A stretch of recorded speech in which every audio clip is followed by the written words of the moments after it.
Step 1 when building a straw rocket is to cut a strip of paper. Now, mine's 3 centimeters wide, but the actual width doesn't matter.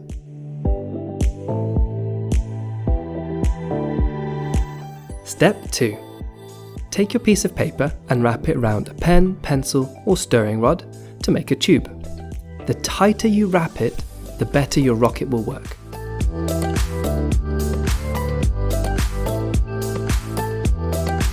Step 3. Use your straw to find which end of your tube is wider. Then fold over the wider end of your straw and tape it down. The final step is to add fins to your rocket so it will fly straight. To do that, I've cut out a rectangle of paper and folded it in half. Then I cut along the diagonal. Finally, I cut along the crease. This gives me 4 fins, and I can pick my 3 favourite.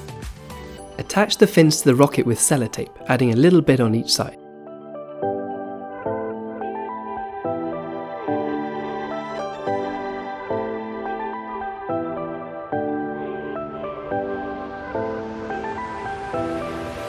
Once you've done that, you're ready to launch.